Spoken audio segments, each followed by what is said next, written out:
My show focuses on young people who are doing positive things.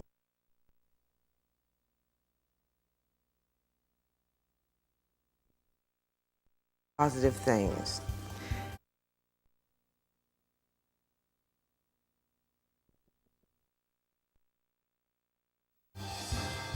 My show focuses on young people who are doing positive things. Public television serves many purposes in our society.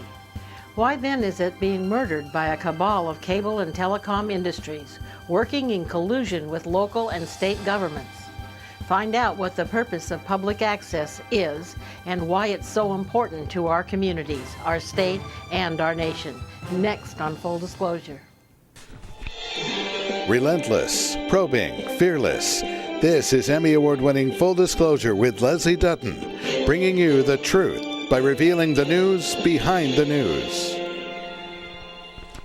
Hello, I'm Leslie Dutton. Today on Full Disclosure, we're bringing you the news behind the news in this part one of our four-part series about the struggle for survival of the public access television in America. The battleground is focused on the heart of the media capital of Los Angeles, and people from across the nation are coming forward to share their perspective on the fight. Included are interviews and comments from television personalities, public access producers, station operators, managers, and public officials from across the nation to tell us how they see their part in the struggle. To start off, here's someone who's a household name in Hollywood. My name is Vin DeBona. I'm executive producer of America's Funniest Home Videos, and I'm former chairman of the Caucus for Producers, Writers, and Directors here in Los Angeles. But more importantly, I'm a student of local television. I began my career in the late 60s in Boston at a local TV station owned by Westinghouse, where we produced 19 hours of local programming every week. Public access programs are rich with information designed to provide a platform to help diverse segments in our society. For example, Robert Sharetta produces a public access program entitled The International Investor in the Washington, D.C. area. It's largely a business show, but we deal with the global economies, and by that I mean we look at all the nations of the world and try largely to educate Americans on what's taking place with these nations, good or bad. But of course we talk about the United States too, and in light of all the economic crises that have unfolded over these last years, we're constantly comparing the United States to other economies as well. Bill Schickler produces a social awareness program, Media Watch, on hunger and poverty. Basically, this program talks about hunger and poverty in the United States and around the world. So it takes in a whole lot of issues. Public access television used to be a significant industry unto itself. Ron Cooper is the executive director of Access Sacramento.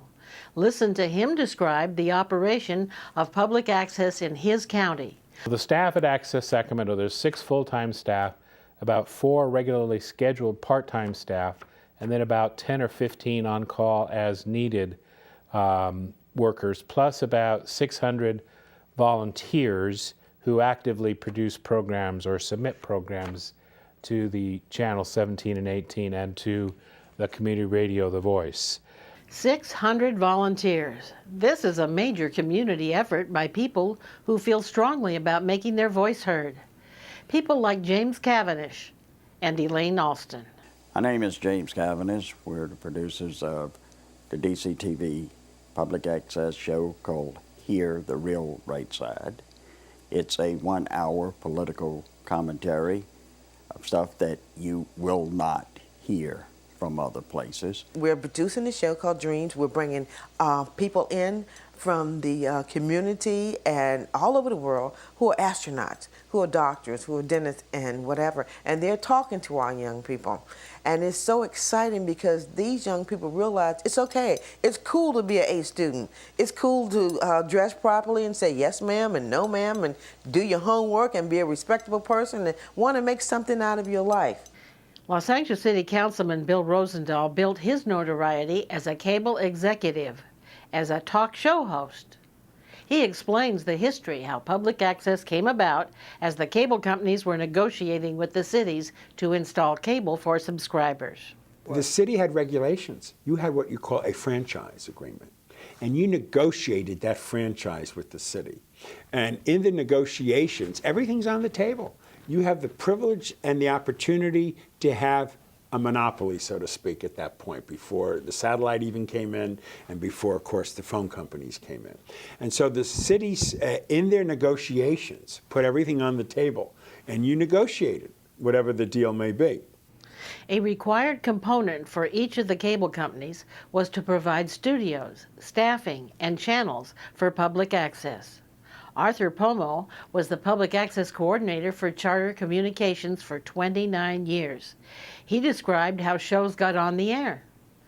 The producer would come in and they would either have a show or they would get a show made, and they would ask when it could be shown, and we would talk about what was available, what time slots were available, and I would schedule it, call them back and tell them it would be on a particular day, and then the show would be on for public access in our community, and they could watch it back or tell their friends and neighbors to watch it so they could see it too.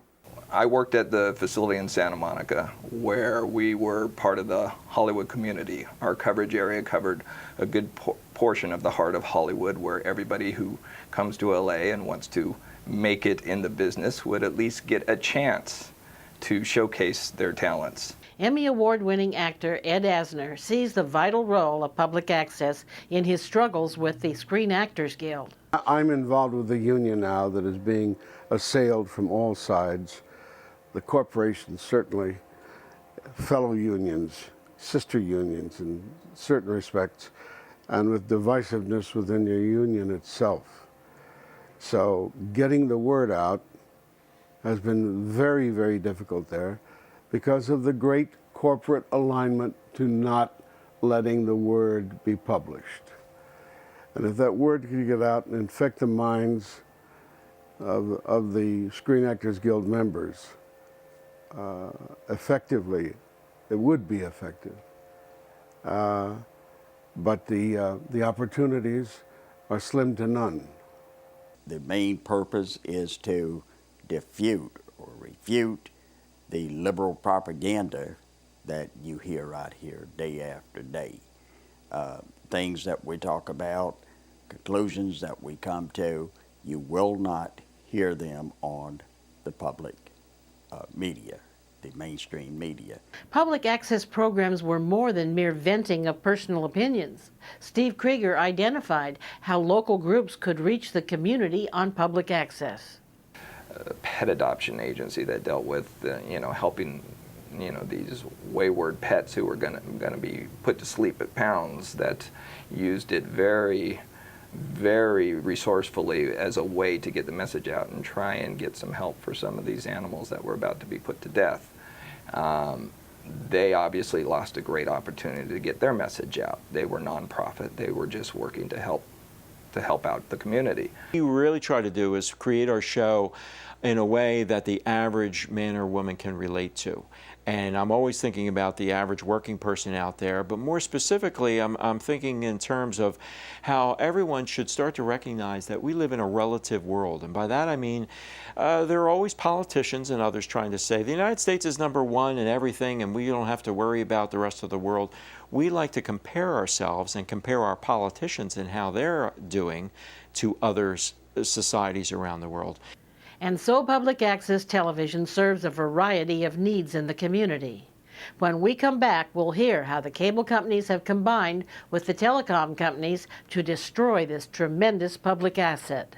We'll be right back.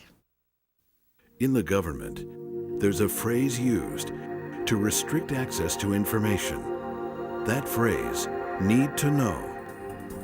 At fulldisclosure.net, we want you to have all the information you need to be an informed citizen, unlimited access to all the information we've gathered on our TV show. And if you can't watch us on your local cable station, streaming video of complete shows when you want them. Fulldisclosure.net, when you need to know the news behind the news. Welcome back to Full Disclosure in part 1 of our 4-part series on saving public access. LA City Councilman Bill Rosendahl explains the genesis of public access television. It was a process of wiring the nation.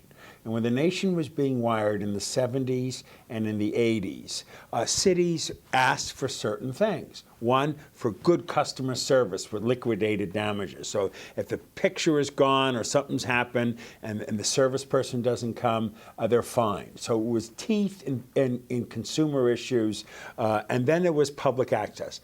I'm a strong believer that the people own the airwaves, okay? And that we get the privilege, if you're a cable operator or a broadcaster, to use the airwaves, okay?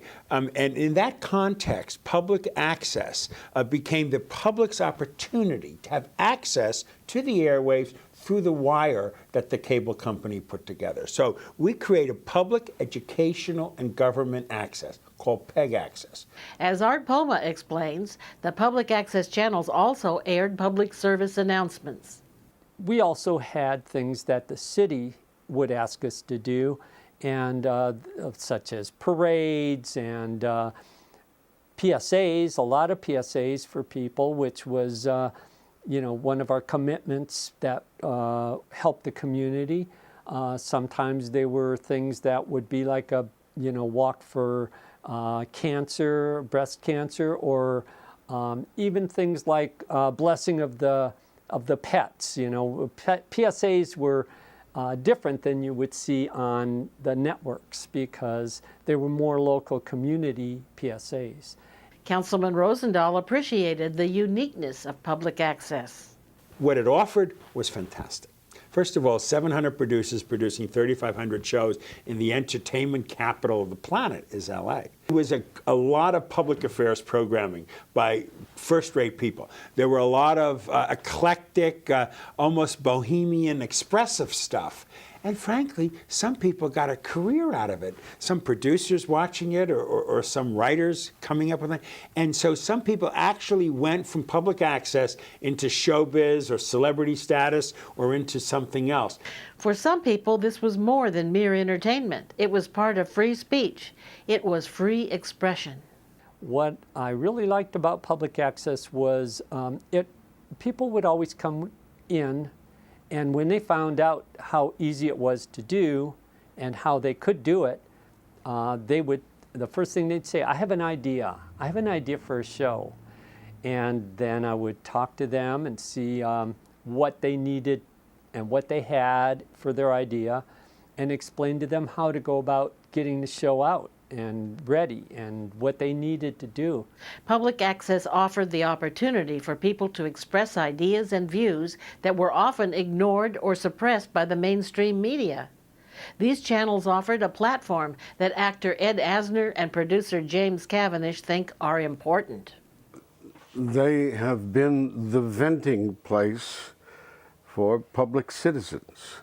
We criticize people's actions. We get accused most times of being anti-society or whatever, but we just point out the truth. We give the other side of the story. Stanley Scheinbaum is renowned for his activism in support of the First Amendment. He understands how public access can do a better job of keeping a critical eye on the people running our various levels of government, doing a better job than the mainstream media. Well, there are times when the interests of those people in government, some legislative people, some administrative people,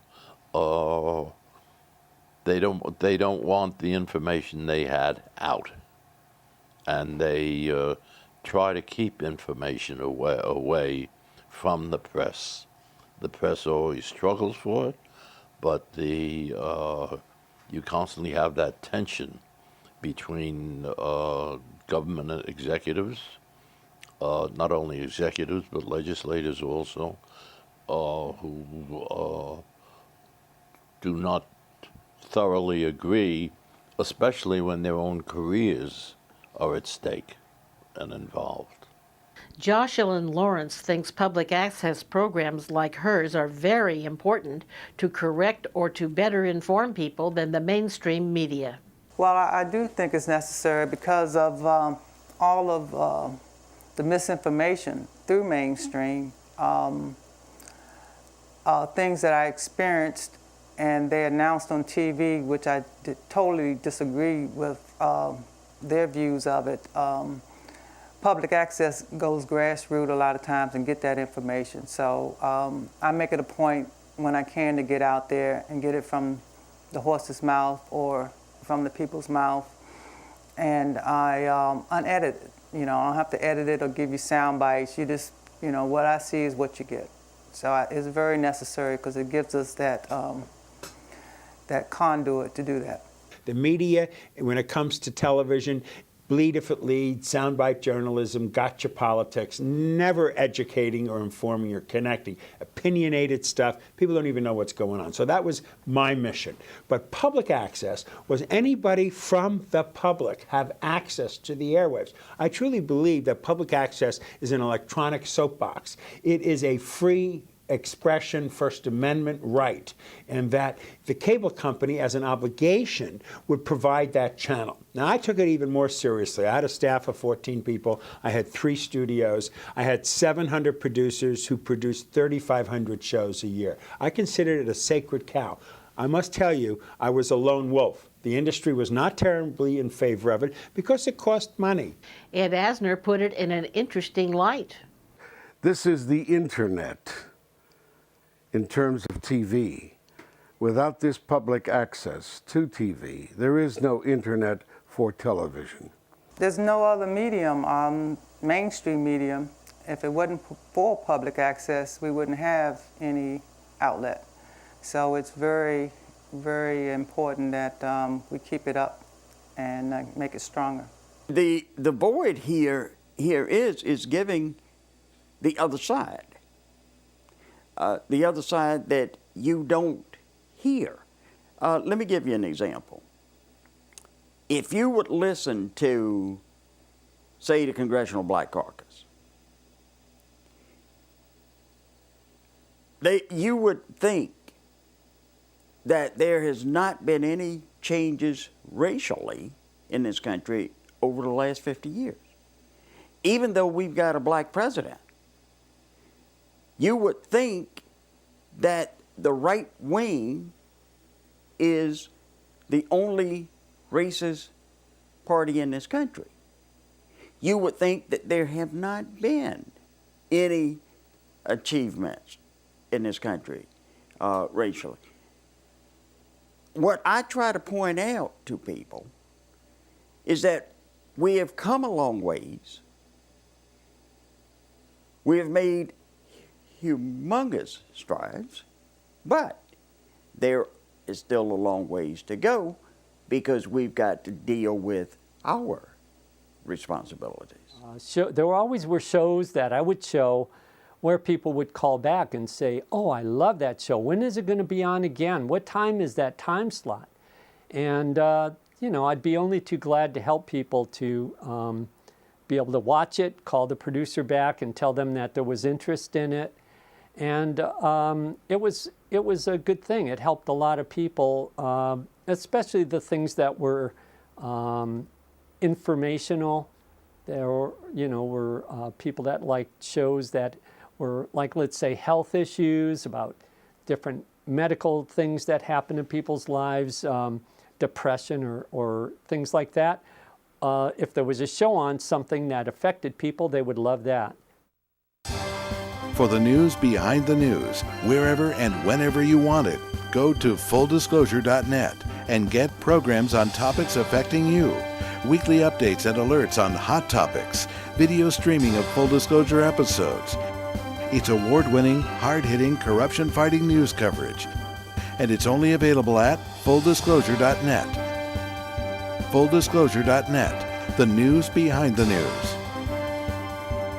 Welcome back to Full Disclosure in Part 1 of our 4-part series on saving public access in America. LA City Councilman Bill Rosendahl explains how cable companies were forced to provide public access. Cable operators resisted public access, to have a studio, to have a staff, but the cities were smart enough at that time to say, well, you want the privilege of putting your cable on our poles? Well, then you're going to have to give back and have public access. Also educational access and government access. But in those franchising days, in the 80s, cities and counties could negotiate what packages would be for that particular vendor if they were to get the franchise. And they talked about public educational and government access. They talked about studios. They talked about remote equipment. They talked about training people to use it. That was all part of the negotiations. That's why, frankly, when the telephone companies went up there to get the statewide franchise, the cable companies were delighted for the opportunity to get out of that kind of business. Patsy Robles describes the demise of public access in San Antonio, Texas. They were victims of the same political process that has destroyed public access in Los Angeles and is threatening public access television in 20 other states. At the end of December of 2005, we were up to that point able to shoot shows at a studio that was being run and operated by Time Warner. On December 15th of 2005, we were advised of the state cable franchising agreement that had passed, and basically within about a week's notice, we were told that the studio was going to be shut down. The staff that was working there, which at that time I believe were 14 people, were all going to be laid off. And in addition to that, we were going to lose the channels, so the channels would not be broadcasting. Pressured by the telecom and cable companies, several states passed laws modifying the relationship of cities and cable companies that provided public access channels and studios. In California, the legislature passed the Digital Infrastructure and Video Competition Act of 2006, otherwise known as DIVCA, which marked the beginning of the end for public access. It took away local control or involvement on public educational access. It took away customer service, where we had liquidated damages. If you didn't fix the picture, you didn't do it, you would get fined. It gave the regulatory accountability to the state, to some bureaucracy called the PUC, Public Utility Commission. Doesn't even know what it's doing when it comes to this issue, and aren't doing anything.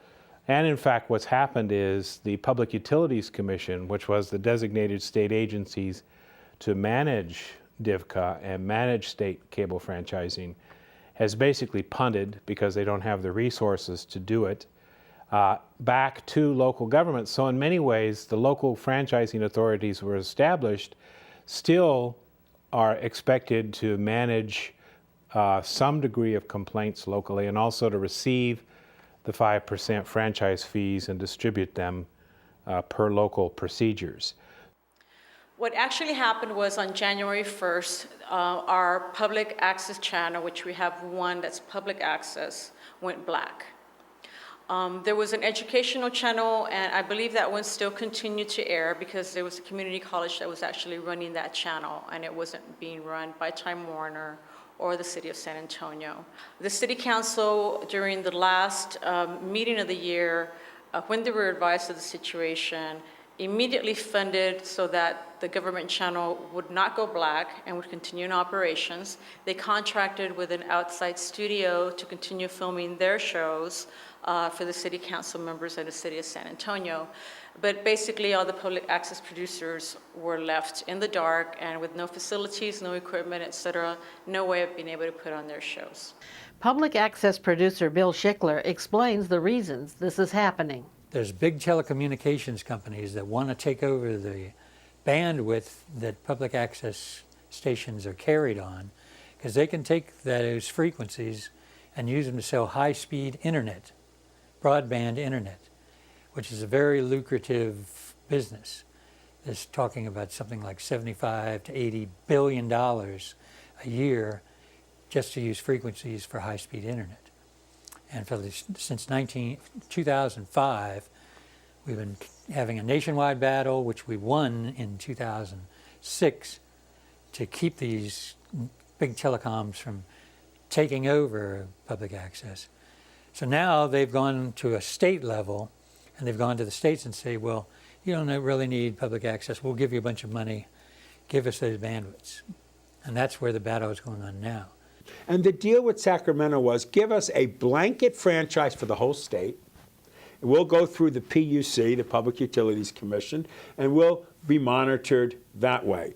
And we would then also take 1% and throw it towards something called community or public access. Then the cable companies, as this politicking was going on in Sacramento, said, me too, me too, me too, because they basically wanted to get out of public access to begin with. Okay? So everything was amended. And I publicly got up the moment they signed that, which is now like 3 years ago, and I said, that is the end of public access. Public access stations and channels are going dark across the nation, and the loss is alarming.